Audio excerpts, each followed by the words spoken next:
Assalamualaikum warahmatullahi wabarakatuh. Perkenalkan, saya Lugas Bermonte Sakti, peserta pelatihan dasar CPNS 2026, kelas A12, kelompok 2. Dalam pelaksanaan tugas agenda 1, modul 2, saya mempelajari bagaimana cara menganalisis isu kontemporer yang berkaitan dengan konflik kepentingan. Pada awalnya, saya hanya memahami isu sebagai sekadar permasalahan biasa yang sedang terjadi saat ini.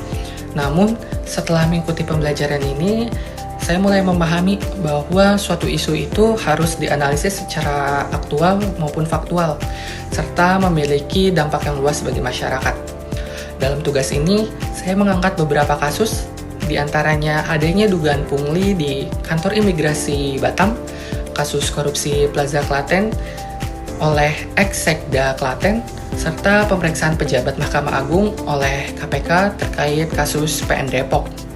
Dari ketiga isu tersebut, saya melakukan analisis menggunakan metode APKL dan juga metode USG untuk menentukan isu mana yang paling prioritas.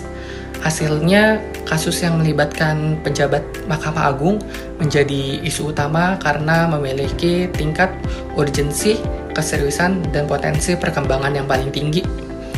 Melalui proses ini, saya menyadari bahwa konflik kepentingan dapat terjadi ketika seseorang yang memiliki kewenangan tidak mampu menjaga integritasnya, sehingga kepentingan pribadi atau kelompok atau bahkan golongan mempengaruhi keputusan yang diambil.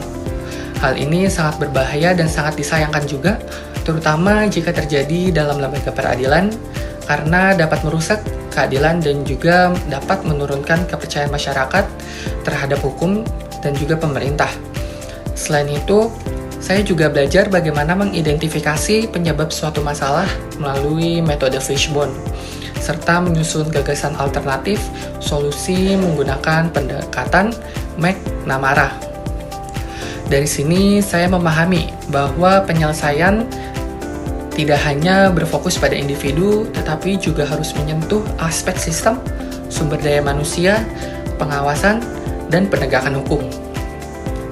Pembelajaran ini memberikan saya wawasan sebagai calon ASN harus memiliki kemampuan berpikir kritis dalam melihat suatu isu, serta mampu menjaga integritas dan profesionalisme dalam menjalankan tugas. Konflik kepentingan harus dihindari karena dapat merugikan negara dan juga masyarakat. Kedepannya, saya akan berusaha untuk menerapkan nilai-nilai yang telah saya pelajari seperti bersikap jujur, objektif, dan juga bertanggung jawab, serta mengutamakan kepentingan negara di atas kepentingan pribadi. Demikian pengalaman pembelajaran yang dapat saya sampaikan. Terima kasih.